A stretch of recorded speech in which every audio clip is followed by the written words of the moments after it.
Hello everyone, my name is Vladislav Grant and I'm a tax attorney and master of tax laws. I've been practicing tax compliance and advisory for over 10 years now, and I work with individuals and businesses alike, helping them navigate through the complexities of the United States tax code. This channel is dedicated to breaking down tax topics in a way that is clear, straightforward, and actionable. Thus, if you're an individual or a business owner who is interested in understanding tax laws a little bit better, you're in the right place. And today I want to give you the overview of the United States taxation system in order for you to understand the basics of the system. Now, tax law may seem overwhelming, but it doesn't have to be. Once you understand the basics, you will be understanding the details a lot better. So let's start with the big picture. For any law in the United States to be valid, it must be constitutional. Now, the United States Constitution under Article 1, Section 8, Clause 1 specifically authorizes the federal government to tax United States people. Now, what's important about that is that the United States Congress is in charge of creating the laws through its bicameral system, whereas after the vote through the bicameral system, the bill is presented to the President of the United States, who has the final approval. Now, we're not going to go into details in case the president does not approve. Therefore, assuming the president approves the bill, we have the law of the land. The United States Congress in 1789, through its act, has created the Department of Treasury, which is specifically authorized to govern the revenue of the United States. Now, that particular department couldn't just handle the entire system itself. Therefore, they had to create a separate branch of that particular department, known as the Internal Revenue Service. The IRS is specifically authorized to prescribe the compliance with the law that the Congress created. And the IRS interprets that particular law, which then they codify into the Code of Federal Regulations known as the CFR.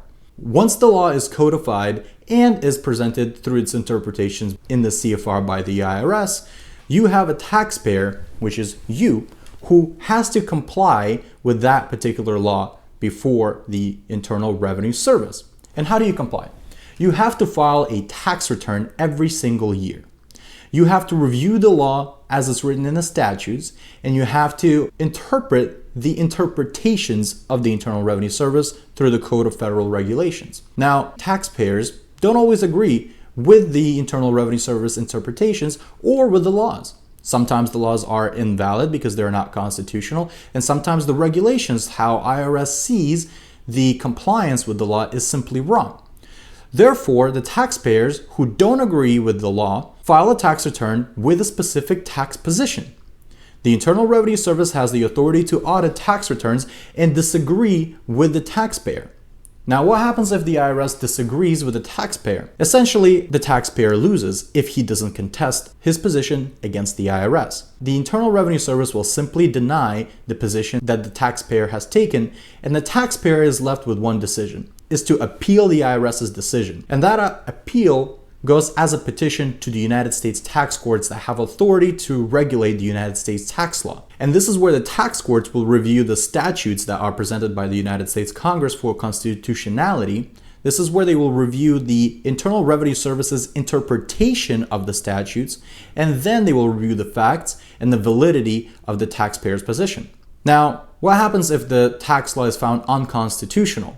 It is very hard and very rare that the United States tax courts will actually find a law enacted by United States Congress unconstitutional because of the United States Constitution, Article 1, Section 8, Clause 1. Because there's absolute authority within United States Congress to tax individuals and businesses in the United States.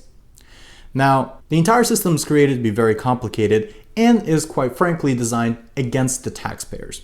And the taxpayers have to decide whether they are right, and even if they're right, will they fight for it? This is where people like me, tax professionals, come in order to assist the taxpayers taking their tax positions. It is necessary that you take the right position from the very beginning. And how do you do that? By having the best information possible. And this is what this channel is dedicated to. We are here to help you get the resources and knowledge to win in the federal tax system.